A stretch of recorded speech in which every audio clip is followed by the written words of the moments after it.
Meningkatnya volume air pada saat penghujan, masih banyaknya sampah dan material lainnya di saluran air, dikhawatirkan pemilik lahan akan terjadi luapan air ke lahan pertanian. Para petani berharap ada perbaikan dan peninggian tembok pembatas saluran air. Beginilah yang terlihat pada tembok saluran air di perbatasan Bulukerto dan Sidomulyo, Kota Batu. Hujan yang turun deras pada saat memasuki musim penghujan sering berdampak pada meningkatnya volume air sungai lebih deras, sehingga bisa berakibat pada rusaknya tembok pembatas saluran air, sehingga air masuk ke lahan pertanian dan merusak tanaman. Tidak hanya itu, tingginya curah hujan juga dikhawatirkan akan mengakibatkan luapan air ke lahan pertanian dan menghanyutkan tanaman, sehingga petani mengalami kerugian. Seperti yang terlihat di salah satu titik tembok saluran air sudah runtuh, sehingga lahan tanaman mawar ikut runtuh, dan ketika musim penghujan, kerusakan tembok pembatas ini semakin parah, sehingga area lahan pertanian yang ikut longsor bisa semakin lebar.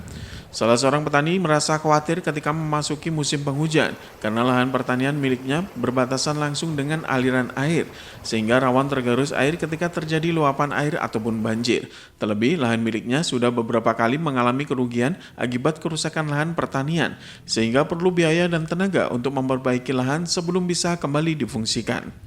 Di lokasi lainnya di pinggir jalan menuju kawasan Torongrejo, Jonrejo Batu, juga terlihat kerusakan tembok pembatas saluran air dan lahan pertanian, sehingga kerusakan akan semakin parah pada saat memasuki musim penghujan. Mudah-mudahan nanti pemerintah itu segera membangun itu.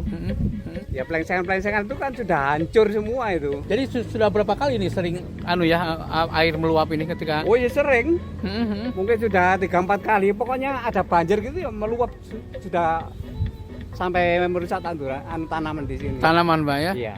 Di sini dari sini sampai ke hilir di dalam tanah itu semuanya hancur. Soalnya kan kalau penghujan tuh deras airnya, Mbak, yang dari atas.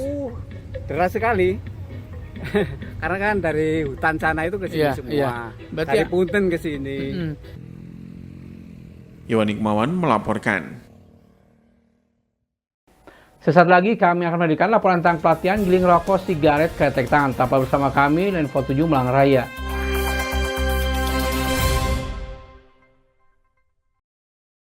PLN jaga keandalan pasokan listrik tetap andal wujud komitmen layanan optimal di Hari Pelanggan Nasional.